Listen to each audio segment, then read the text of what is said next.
देश में सरकार के कामों से सभी नाखुश हैं और विशेष करके किसान, गरीब, मिडिल क्लास के व्यापारी सभी हैं। तो फिर उनकी रैलियों में ये लोग कहाँ से इकट्ठा हो रहा है?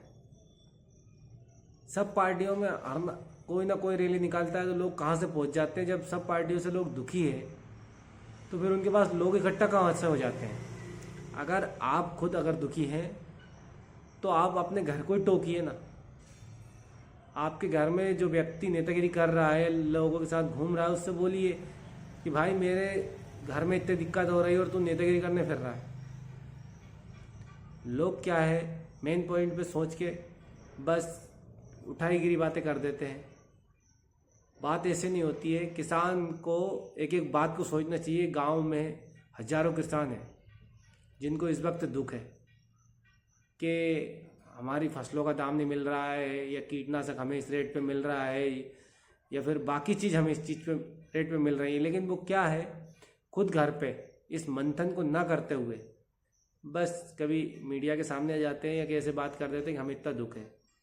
लेकिन वास्तव में आप देखेंगे तो ये मान लीजिए कि अगर हम घर पे ही उस चीज़ को करते रहें और एक विचार बना के बात करते रहें, और जो लोग नेतागिरी करने जा रहे हैं उनसे बोले कि भाई तू यार क्या है यार, हमारे ऊपर ये बीत रही है और तू नेतागिरी करता फिर रहा है, तो वो ऑटोमेटिक हर आदमी सुधर जाएगा कि ना तो तू जाएगा नेतागिरी में तो पहले इस बात को उठाएगा कि हमारे ये दिक्कत आ रही है।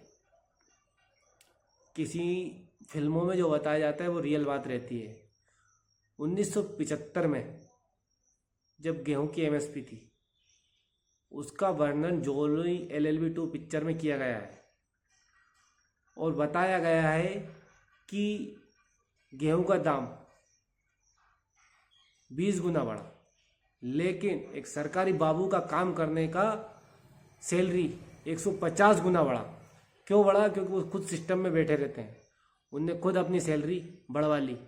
सिस्टम में बैठा, वो किसान नहीं बैठता है। फैक्ट्री में कुछ भी चीज़ उत्पादित होती है उस पर MRP लिखा होता है, लेकिन किसान की फसल पे MRP नहीं लिखा होता है। क्यों? क्योंकि विशेष करके इस बात को वो बताते हैं, किसान अपना खुद का दाम रेट नहीं कर पा रहा है। मैं एक बात बता दूं, भारत में सब हिंदू हिंदी को जानते हैं और एक एक बात को सभी हिंदुस्तानी लोग जानते ही हैं कि हम हिंदी में बात करते हैं और हिंदी को अच्छी तरह से समझते हैं। अभी कुछ लोग कहते हैं कि हमें बीमा में इस तरह से क्लेम नहीं मिला या फिर फसलों के बीमे पे क्लेम नहीं मिला। उसका मेन कारण क्या है कि हिंदी में लिखा रहता है, नहीं है वो इंग्लिश में लिखा रहता है। इंग्लिश भारत में लोगों को बहुत ही कम आती है, किसान को क्या आती है बेचारे को। जब बीमा कंपनियां सभी देश में करती है ना तो वो फायदे बताती है, नुकसान नहीं बताती है। भाई मान लीजिए किसी कार का या ट्रैक्टर का एक्सीडेंट हो जाता है तो जो चलाने वाला है उसके ऊपर कोई ना कोई बहाना कर देगी, या फिर ये ऐसे चला रहा था, कोई ना कोई ऐसा नुकसान निकाल ही देगी जिससे उसको बीमा क्लेम नहीं मिलेगा। क्योंकि मैं बता दूं आपको, आप एक 10 लाख की गाड़ी उठाइए और 10 मिनट बाद उस गाड़ी को चोरी हो जाने दीजिए।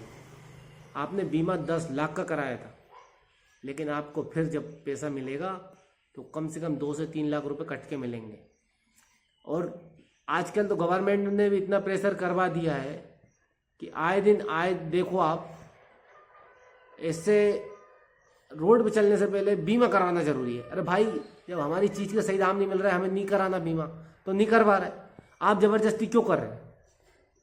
जबरदस्ती चल रही है देश में, जबरदस्ती का फायदा लिया जा रहा है, वरना बीमा करने की जरूरत इतनी है कहाँ। लेकिन नहीं, आप तो बीमा कराइए, फसलों का बीमा कराइए। क्योंकि उसका मेन कारण ये है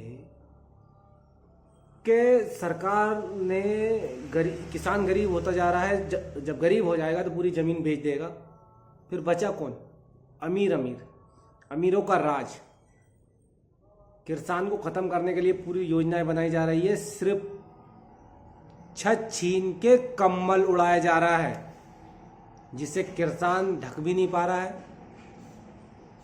लेकिन जो नेता है वो उस चीज को वाहवाही में बता रहे हैं कि हम लोगों को किस तरह से कितना फायदा दे रहे हैं, हम सरकार को कितना फायदा दे रहे हैं। अरे भाई, जो चाहे वो कर सकता है आदमी। एक बार किसान पुत्र को बैठने दो पावर में, हर गरीब का समस्याओं का हल हो सकता है, लेकिन चिन्हित करके, टारगेट बना के। लेकिन टारगेट दूसरा हो रहा है। ऐसा कब तक होगा, कुछ समझ में नहीं आ रहा है। ऐसा कब जन्म लेगा ऐसा बेटा जो राजनीति में अपने परिवार और अपने भले से पहले देश का भला सोचे। ये जरूरी है कि किसानों का बेटा ही किसानों का भला कर सकता है, वरना बिजनेसमैनों का और नेतागिरी करने वाले लोग कभी भला नहीं करेंगे। ये बात हर किसान सुन ले और ध्यान धर ले कि जो रैलियों में जा रहे हैं वो अगर आपने रोकना टोकना चालू कर दिया तो कोई नहीं जाएगा उनकी रैलियों में, किसी भी पार्टी की क्यों ना हो। इसी के साथ मेरा ये वीडियो समाप्त करना चाहता हूँ, और ध्यान से सुने और अच्छा लगे तो और किसान भाइयों तक शेयर करें, जिससे कि वो जागृत हो। और जागृत तो सभी किसान भाई है ही सही, कहने की बात कहाँ है।